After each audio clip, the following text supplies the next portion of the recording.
nouvelle naissance.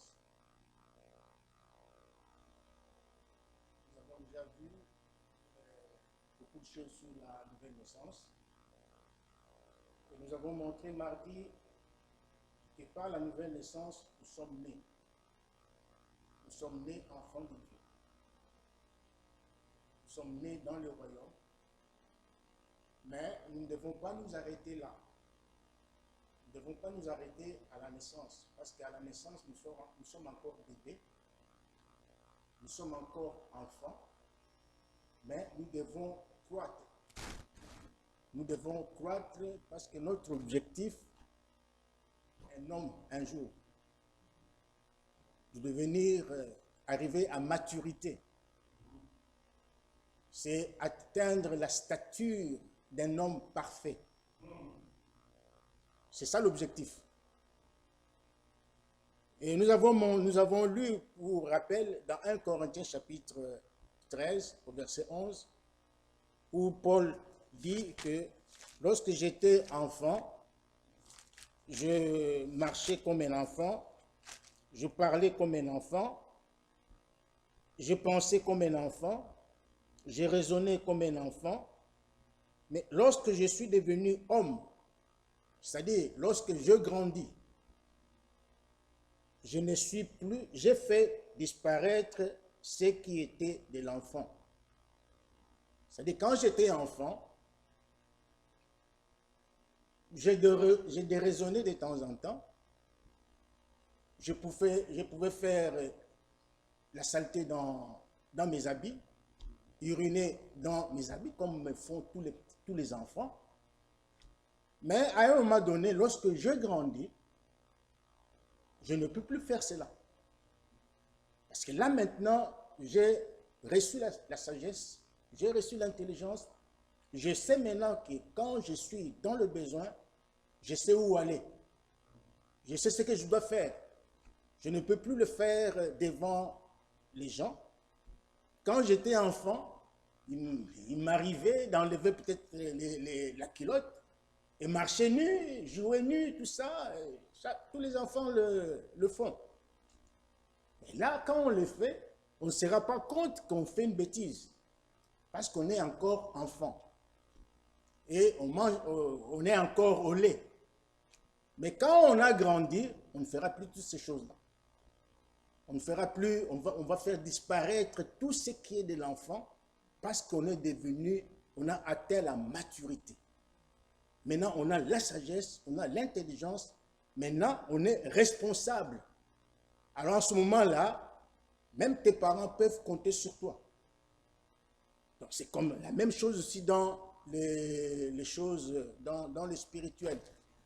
Parce que la nature reflète de ce qui s'est passé, ce qui se passe dans la nature, c'est ce qui se passe aussi dans le spirituel. Mais malheureusement, beaucoup de gens ne veulent pas croître. Nous l'avons vu. Beaucoup de gens ne veulent pas grandir. Ils sont nés, mais ils ne veulent pas grandir, ils veulent rester dans cet état-là de l'enfance. Ils ne veulent pas grandir, ils ne veulent pas progresser. C'est ce qui est dommage. Pourquoi ils ne croissent pas? Pourquoi ils ne grandissent pas? Pourquoi ils n'avancent pas? Pourquoi ils ne progressent pas? C'est tout simplement parce que la plupart sont indifférents. À cause de leur indifférence, ils ne peuvent pas aller de l'avant. Ils sont indifférents, ils sont insouciants, ils sont négligents. Ils viennent à l'église comme s'ils venaient dans un marché. Ils viennent à l'église comme s'ils allaient dans un pique-nique. Ils oublient que nous allons à l'église pour rencontrer le roi des rois, pour rencontrer les dieux tout-puissants. C'est pour qu'ils puissent nous parler. Nous ne quittons pas nos maisons pour passer du temps ici.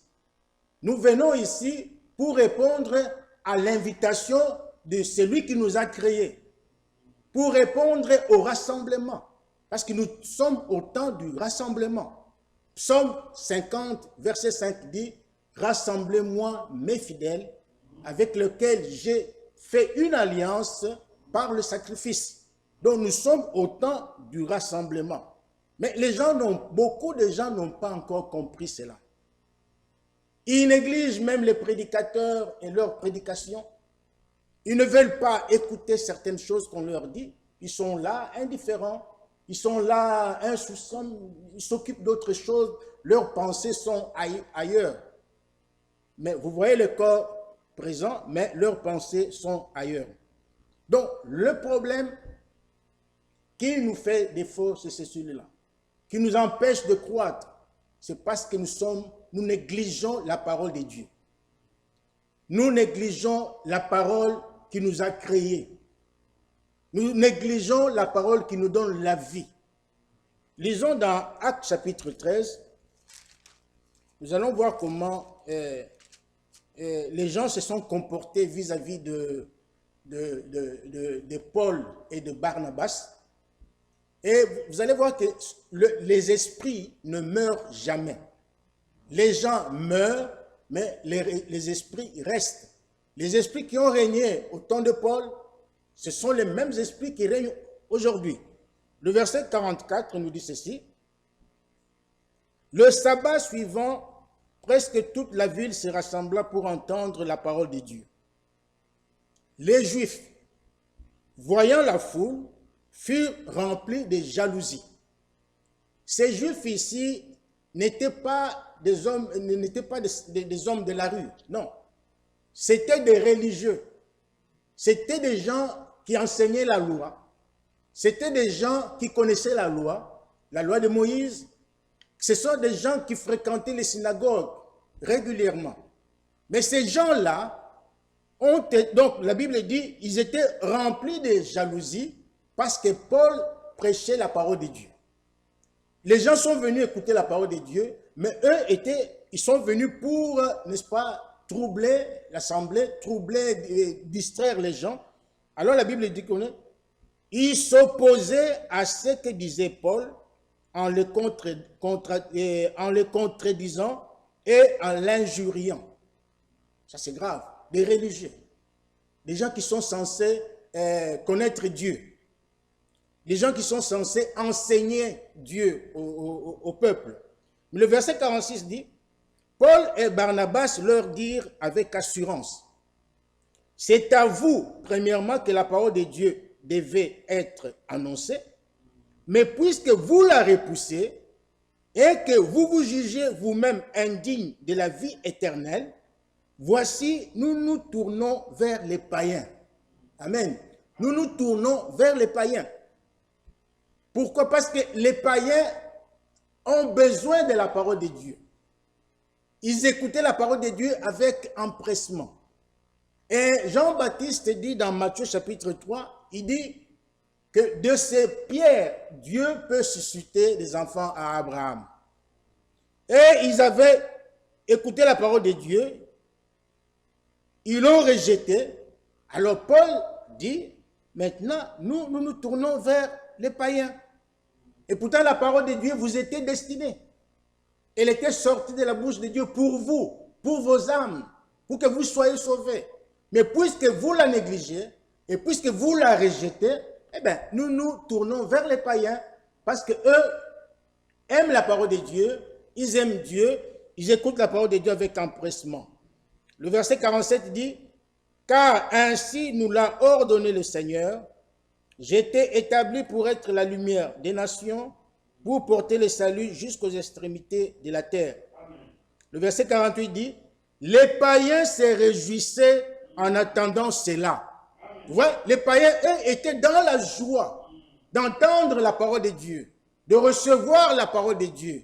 Mais les autres, les Juifs, les grands religieux, ont rejeté Paul et Barnabas. Ils ont rejeté la parole qu'ils prêchaient, mais les païens l'ont reçue.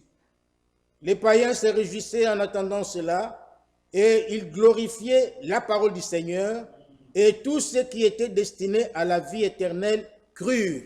Amen. Tous ceux qui étaient destinés à la vie éternelle ont cru. Ont cru.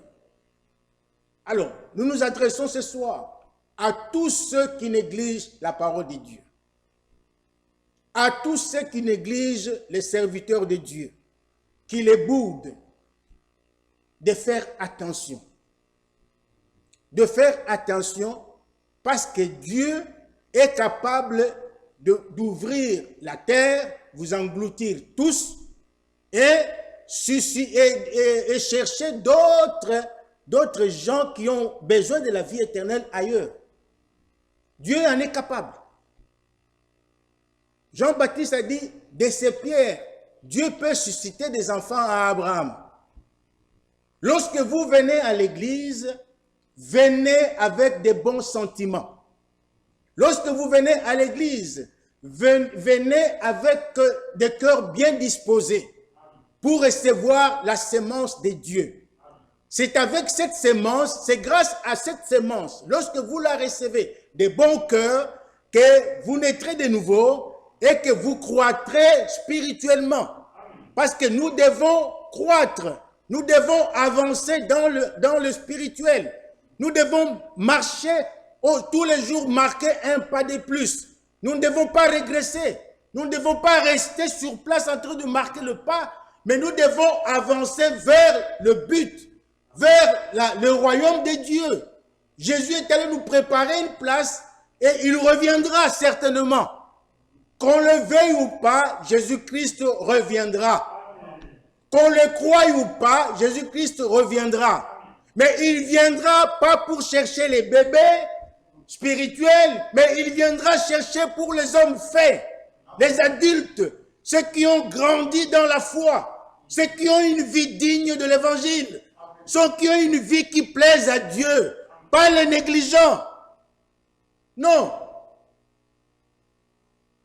Jésus-Christ viendra pour ceux qui seront prêts, ceux qui se seront préparés sérieusement, ceux qui auront pris les choses au sérieux. Il viendra prendre ceux qui seront responsables, ceux qui sont arrivés à maturité, pas les négligents. Vous voyez mes frères et sœurs. Donc nous devons prendre ces choses au sérieux. Romains chapitre 1.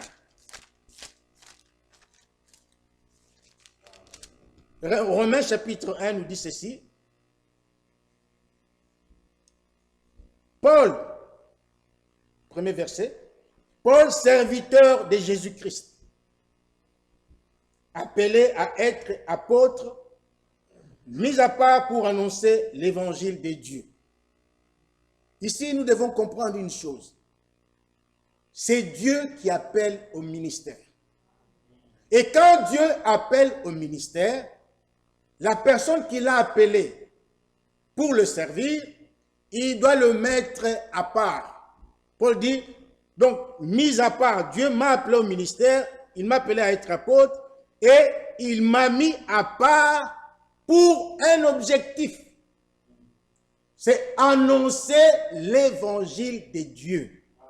Les hommes de Dieu ont été placés dans le corps de Christ, dans l'église du Dieu, dans l'église du Dieu vivant, dans les royaumes de Dieu, pour annoncer l'évangile de Dieu. Pas pour autre chose. Dieu ne les a pas placés pour amasser de l'argent.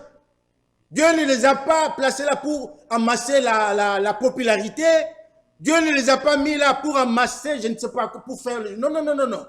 Le but pour lequel Dieu a établi des hommes dans son église, c'est pour annoncer l'évangile de Dieu. Amen. Lequel évangile qui avait été promis. Cet évangile avait été déjà promis auparavant de la part de Dieu par ses prophètes dans les Saintes Écritures. Mais cet évangile concerne qui? Le verset 3, il dit, il concerne son fils né de la postérité de David selon la chair, déclaré fils de Dieu avec puissance selon l'esprit de sainteté par sa résurrection d'entre les morts, Jésus-Christ Jésus-Christ notre Seigneur. Maintenant écoutez le verset 5. Par lui, Donc, par notre Seigneur Jésus-Christ, nous avons reçu, n'est-ce pas, la grâce et l'apostolat pour amener en son nom à l'obéissance de la foi tous les païens, parmi lesquels vous êtes aussi, vous qui avez été appelés par Jésus-Christ. Donc, le but des ministères, écoutez-moi bien, le but d'un ministère, c'est d'amener les gens à la foi et à l'obéissance de toute la parole de Dieu. Donc, un véritable ministre de l'Évangile, il ne travaille pas pour autre chose que d'amener les gens à la foi et à l'obéissance à la parole. Son souci de tous les jours sera de ramener le peuple de Dieu, de le mettre en contact avec leur Dieu. Parce qu'il faut qu'ils connaissent Dieu. Mais on ne peut pas connaître Dieu autrement que par l'évangile. Et l'évangile a pour but de nous amener à la foi et à l'obéissance à toute la parole de Dieu. C'est ça notre objectif. Mais ce que nous voyons aujourd'hui, c'est malheureux de voir les prédicateurs qui travaillent pour l'argent, qui travaillent pour avoir la popularité, qui viennent à la chair pour se couvrir, se protéger, se défendre. Non, ce n'est pas ça le but. Le but d'un homme de la prédication, c'est d'amener les gens à croire et à obéir à toute la parole de Dieu. Parce que la foi et l'obéissance marchent toujours ensemble. Elles sont jumelles. Alléluia. Donc ces choses doivent marcher ensemble. Nous sommes appelés à obéir à toute la parole de Dieu. Mais cela ne peut être possible que lorsque l'évangile nous a été prêché dans toute sa, comment dirais-je, dans toute sa véracité. Il faut que la vérité soit dite comme il est écrit dans Éphésiens chapitre 4 au verset 15. Paul dit qu'en professant la vérité, nous croissons. Donc, lisons-le. Nous allons mettre un doigt ici dans Romains 1, dans Éphésiens chapitre 4, le verset 15 nous dit, en professant la vérité dans l'amour, nous croîtrons à tous égards en celui qui est le chef Christ. Donc nous devons prêcher, c'est ça le but, le travail d'un prédicateur. Prêcher la vérité. Prêcher non seulement la vérité, mais toute la vérité. Sans arrêt, comme Paul a dit, je vous ai donné tous les conseils de Dieu. Je ne vous ai caché rien. Je vous ai donné tous les conseils de Dieu. C'est ça le rôle d'un prédicateur. Alors, nous revenons dans Romains, au premier chapitre, le verset 16 nous dit ceci. Car je n'ai point honte de l'évangile. J'aime beaucoup ça. Je n'ai point honte de l'évangile. Pourquoi? C'est la puissance de Dieu pour le salut de quiconque croit. Du juif premièrement, puis du grec. Alléluia. Il dit, l'évangile est la puissance de Dieu. C'est-à-dire, la parole que vous entendez, la parole que nous vous prêchons dans cette salle, qui est sans mélange, cette parole-là est la puissance de Dieu. C'est-à-dire, lorsque vous recevez cette parole en vous, avec joie, sans raisonner, vous la recevez vraiment de tout cœur, cette parole-là doit agir en vous. Parce qu'en elle, il y a la puissance de transformation. Elle doit vous changer. Elle doit vous transformer. Elle doit enlever en vous tout ce qui est impur, tout ce qui est du monde, tout ce qui est sale. Tout doit vous quitter. Pourquoi? Parce que Dieu veut vous voir avec un cœur pur, avec un cœur saint, avec un cœur sans reproche, ni rien de semblable, sans ride, un cœur plein et un cœur irréprochable. Voilà le cœur que Dieu attend de vous. Alors, lorsque vous recevez cette parole, elle doit vous changer. Mais si quelqu'un ne change pas, c'est qu'il y a quelque chose qui ne va pas en lui. Il y a quelque chose qui ne va pas en lui. La parole doit vous changer. Elle doit vous transformer. Mais malheureusement, ceux qui ne veulent pas obéir à la parole de Dieu, ceux qui ne veulent pas marcher selon les pas de l'évangile, ces gens-là veulent rester toujours esclaves. Esclaves de leur maître. Esclaves du diable. Vous êtes nés, mais vous gardez encore les choses du monde en vous. Vous êtes nés, mais vous gardez encore les mauvais sentiments en vous. Et là, ce n'est pas bon. Là, vous êtes au service du diable. Maintenant, lisons Exode 21. Écoutez ce que Exode 21 nous dit. Exode 21, commençons au premier verset. Voici les lois que tu leur présenteras. Dieu parle à Moïse. Si tu achètes un esclave hébreu, il servira 6 années. Mais la 7e, il sortira libre sans rien payer. S'il est entré seul, il sortira seul. S'il avait une femme, sa femme sortira avec lui. Si c'est son maître, c'est-à-dire le diable, qui lui a donné une femme et qu'il en ait eu des fils ou des filles, la femme et ses enfants seront à son maître et il sortira seul. Maintenant, écoutez. Si l'esclave dit « J'aime mon maître », comprenez ici que le maître ici, c'est le diable.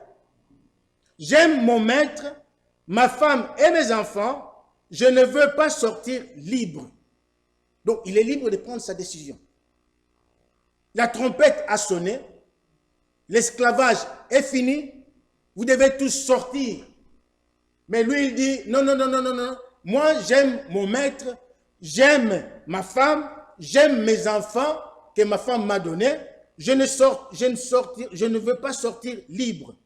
Alors maintenant le verset 6 dit, alors son maître, donc le diable, le conduira devant Dieu et le fera approcher de la porte ou du poteau, et son maître lui percera l'oreille avec un poinçon, et l'esclave sera pour toujours à son service. Donc c'est fini pour cet homme.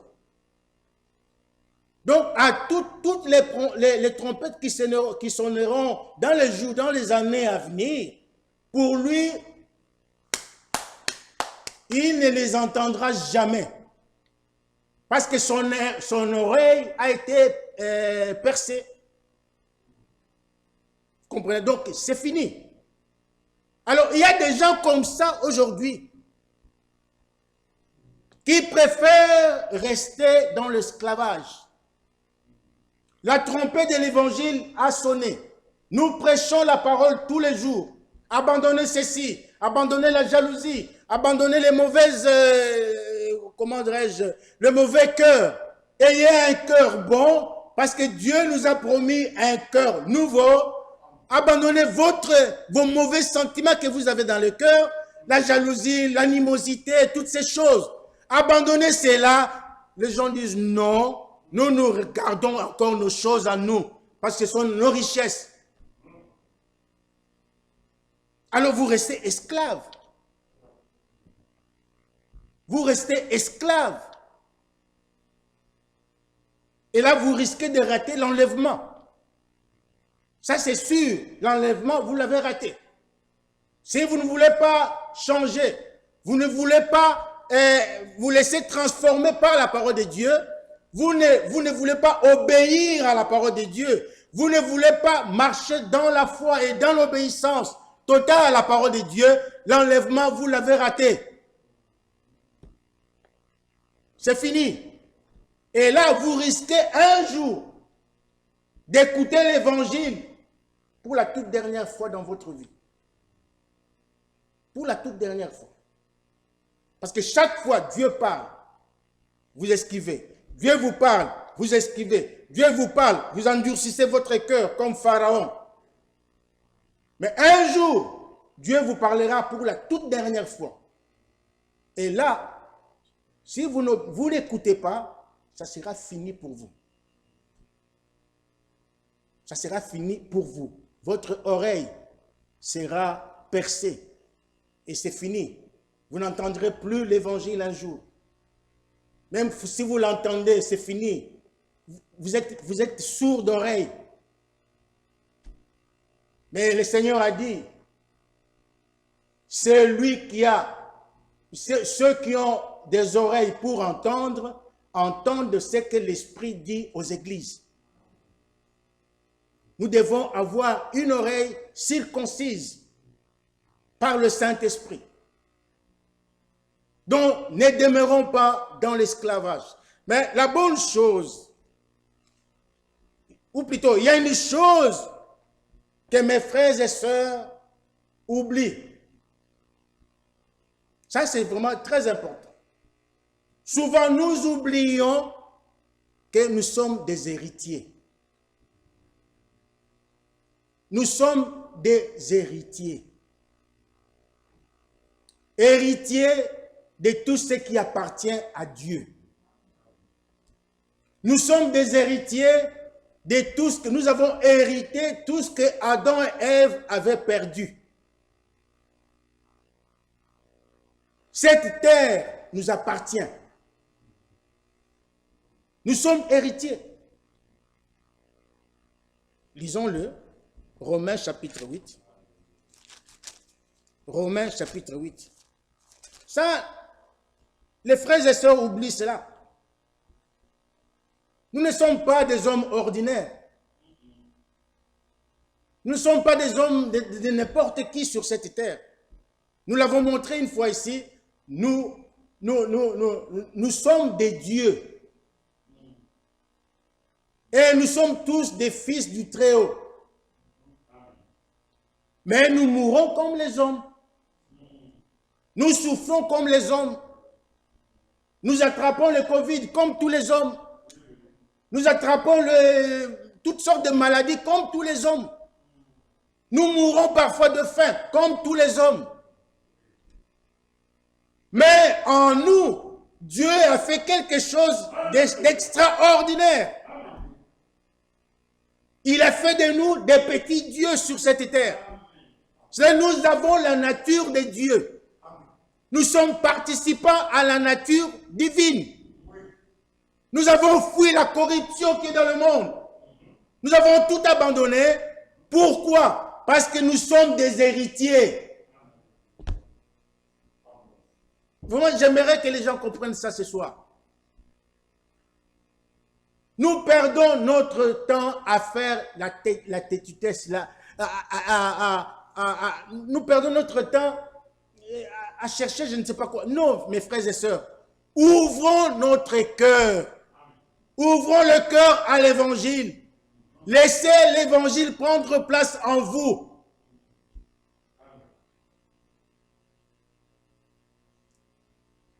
Romains chapitre 8, verset 16 nous dit, nous commençons verset 16.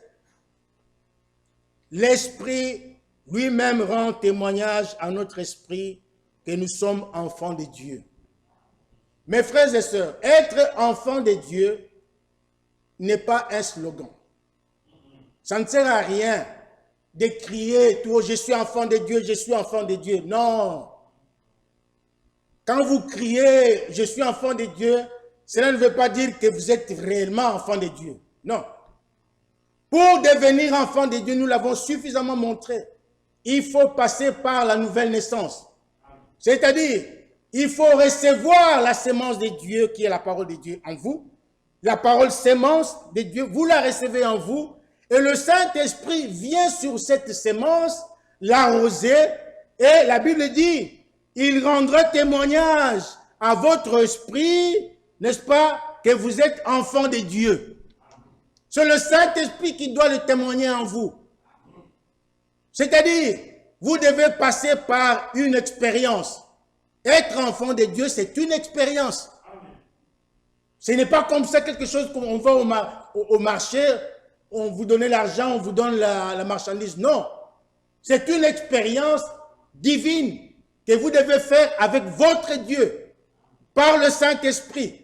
Alors Paul dit, l'Esprit, donc le Saint-Esprit, lui-même rend témoignage à votre esprit que vous êtes enfant de Dieu. Et si vous êtes enfant, la Bible dit au verset 17, « Or, si nous sommes enfants, nous sommes aussi héritiers. » Alléluia. Héritiers de Dieu et co-héritiers de Christ. Donc, si nous sommes enfants de Dieu, bien sûr, nous sommes héritiers. Ça, c'est ce que beaucoup oublient. Nous oublions que nous sommes des héritiers. Dieu a fait de nous des héritiers. Nous allons hériter le ciel. Nous avons hérité le royaume de Dieu. Tout ce qui appartient à Dieu nous appartient. Dieu lui-même nous appartient. Donc, Dieu, donc, c'est-à-dire, si vous avez Dieu dans votre vie, alors vous avez tout. Tout vous appartient. Vous vous souvenez l'histoire de Esther? Les autres vierges, quand elles entraient, elles se précipitaient sur les dons, et tout ça, les parfums, toutes ces choses-là. Mais le désir d'Esther, ce n'était pas tout ça. Esther n'avait pas besoin de toutes ces choses, les parfums, tout ça. Non, non, non, non, non. Son objectif était de gagner le cœur du roi. Parce qu'elle savait qu'une fois que j'ai le roi avec moi, le roi m'appartient, tout le royaume sera à moi. C'est comme ça avec nous. Donc notre objectif, ce ne sont pas les dons spirituels, les parler en langue et tout ça. Non, non, non, non, non, non, non, non, non. D'abord le Saint-Esprit. Lorsque vous avez le Saint-Esprit, alors la Bible dit que la manifestation de l'Esprit est donnée à chacun pour l'utilité commune. Ayez d'abord le roi avec vous, recevez-le dans votre cœur, il règne en vous, il est votre roi, il est votre Seigneur. Alors à ce moment-là, vous avez tout. Tout. La Bible dit, donc, si nous sommes enfants, nous sommes aussi héritiers. Héritiers de Dieu et co-héritiers de Christ. Là, il continue de dire, si toutefois, il y a un si là, il y a un si, c'est une condition. Si toutefois, nous souffrons avec lui, afin d'être glorifiés avec lui. Beaucoup n'aiment pas souffrir pour le Christ. Nous devons accepter les souffrances. Nous devons accepter les épreuves. Nous devons accepter les difficultés. Paul dit que c'est avec beaucoup de tribulations que nous allons entrer dans le royaume des dieux. Même cette histoire de corona et tout ça, ce sont des tribulations. Nous devons passer par des tribulations. Nous devons passer par les difficultés. Celui qui ne connaît pas de difficultés dans sa vie, il doit s'examiner. Il doit s'examiner. Parce que Paul dit dans Hébreu, je crois Hébreu, je pense, il dit que un qui aime bien châtie bien. Dieu doit nous châtier. Et Frère Branham dit que si quelqu'un vient à Dieu, la première des choses que Dieu fera, c'est de le faire passer par des épreuves. Il doit passer par des épreuves. C'est pourquoi tout enfant de Dieu véritable doit passer par des épreuves. Alors nous devons accepter les épreuves. Paul dit, j'achève les souffrances de Christ dans ma chair. Donc nous devons accepter de souffrir avec lui, afin d'être glorifiés avec lui. Amen. Allons dans Galates. Galates chapitre 3. Galates chapitre 3.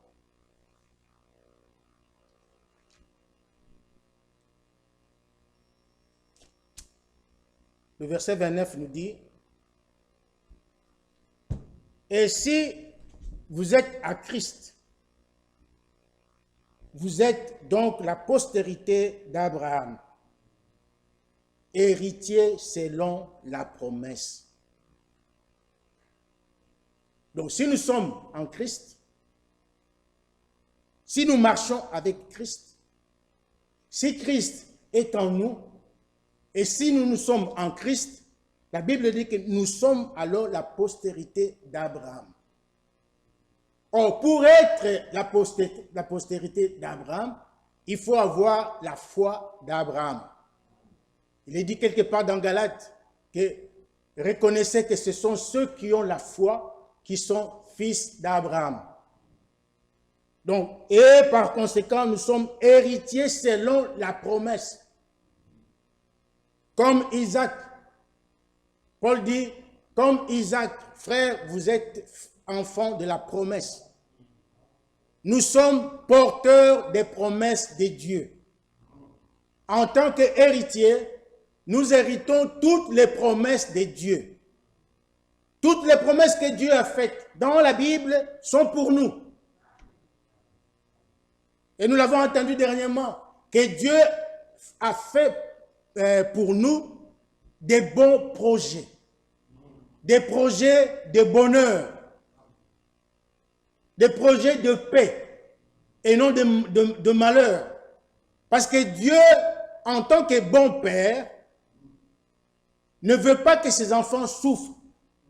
Il veut que ses enfants soient en paix. Il fait que ses enfants jouissent d'un bonheur éternel. C'est ça le souci de notre Dieu. C'est ça l'objectif. C'est ça l'objectif. Dieu ne veut pas que, même s'il nous fait passer par des souffrances, hein, c'est seulement pour nous apprendre, n'est-ce pas, nous apprendre des choses que nous ne connaissons pas. C'est justement pour que nous puissions, comment dirais-je, faire disparaître tout ce qui est de l'enfant.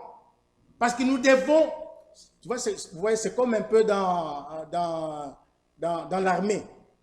Quand quelqu'un se fait enrôler dans l'armée, la première chose qu'on fera, c'est de le faire passer par des épreuves. Pourquoi? Comme on dit, il faut qu'on lui enlève l'esprit de civil là. L'esprit qu'il avait là dans la vie civile, il doit enlever cet esprit-là et se revêtir de l'esprit militaire. Il doit être un homme aguerri. Il doit être un homme fort. Il doit être un homme capable qui ne craint rien. Quand il est devant l'ennemi, on dit allons à la guerre. Avancez, il avance. Malgré les balles qui viennent à l'encontre de lui, mais lui il avance. Pourquoi? Parce qu'il a été formé comme cela. Il n'a pas de peur. C'est la même chose avec un chrétien. Un vrai chrétien, c'est celui qui n'a pas peur. Il n'a pas peur des épreuves. Il n'a pas peur de maladies. Il n'a pas peur des démons. Il n'a pas peur du diable. Il n'a pas peur du péché. C'est un homme aguerri. Il est courageux.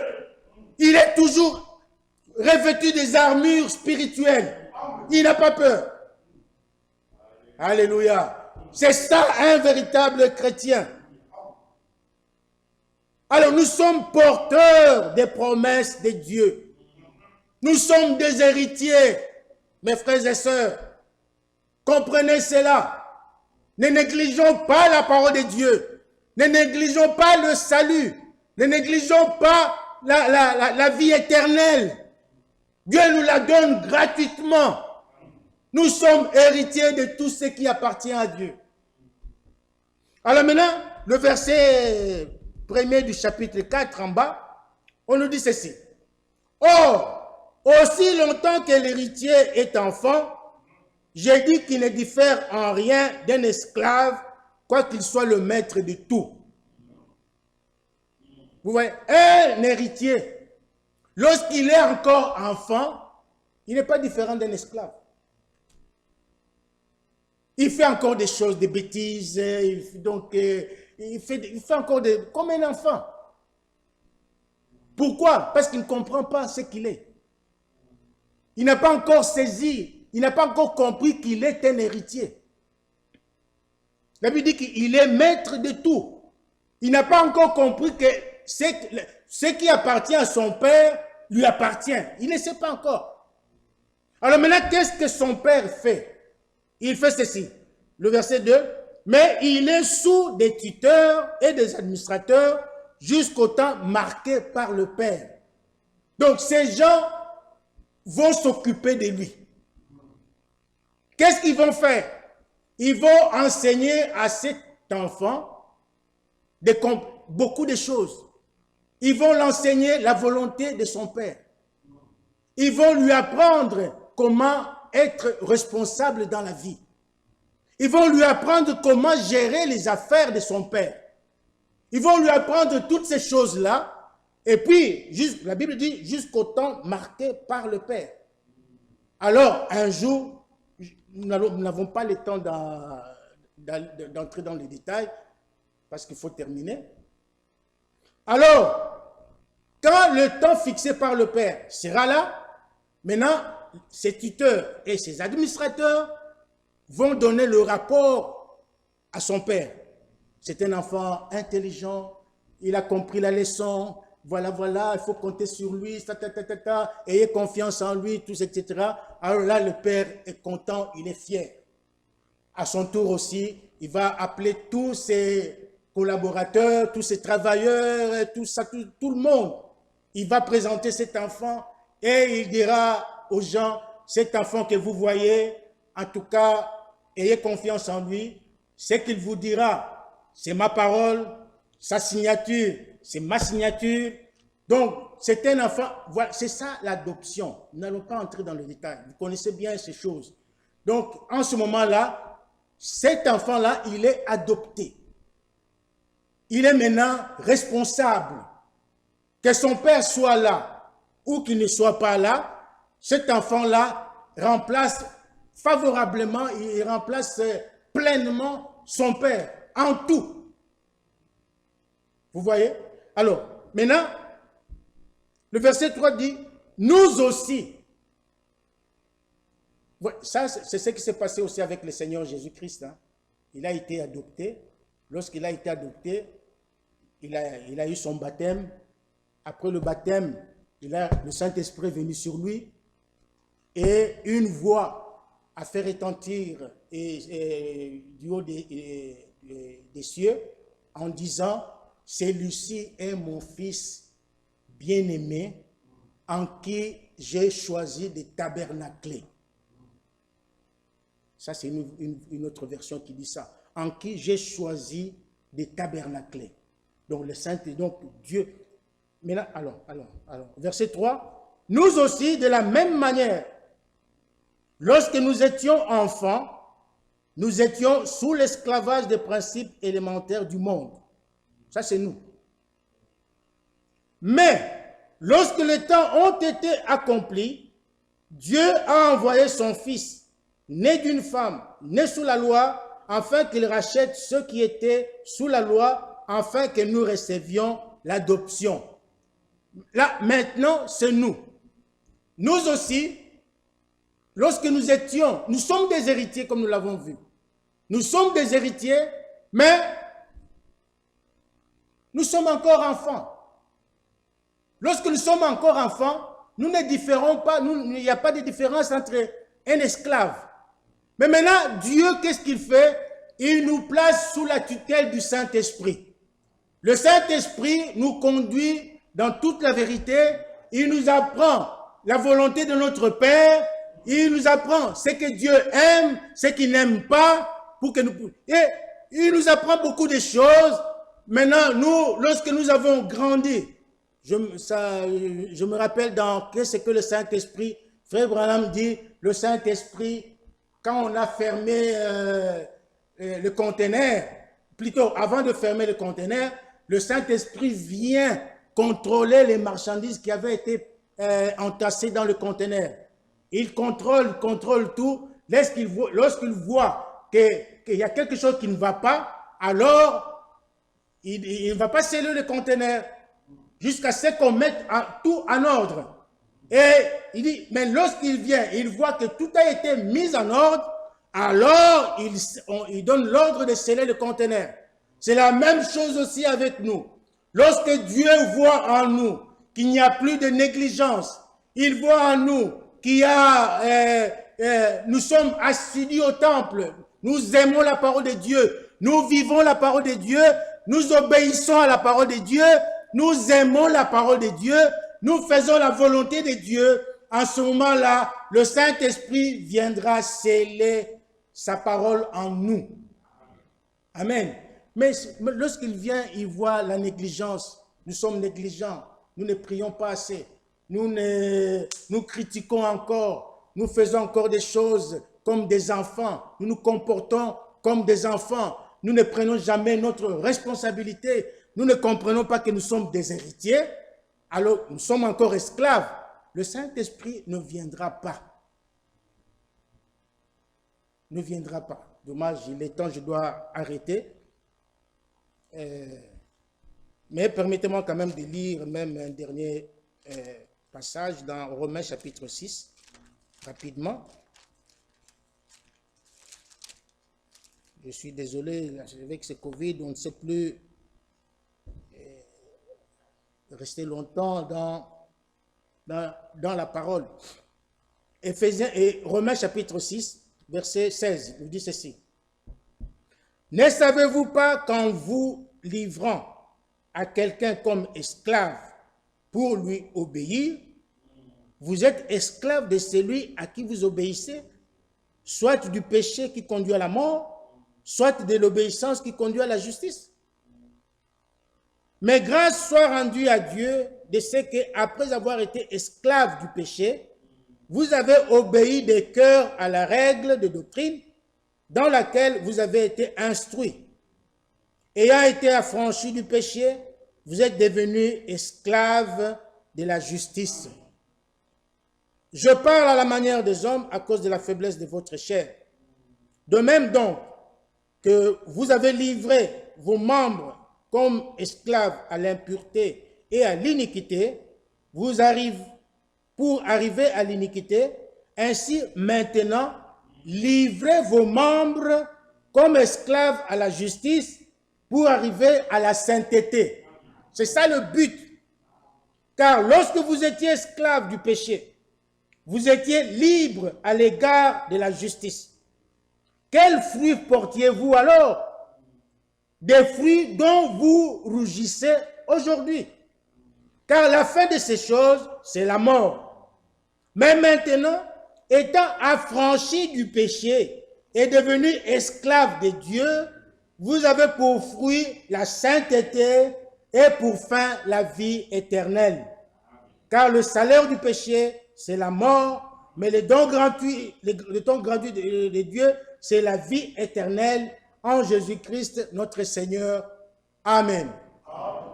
Que le Seigneur vous bénisse. Merci de m'avoir supporté. Nous avons terminé pour ce soir. Maintenant, nous allons nous lever pour la prière.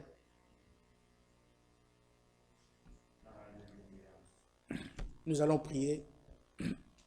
Prions tous ensemble.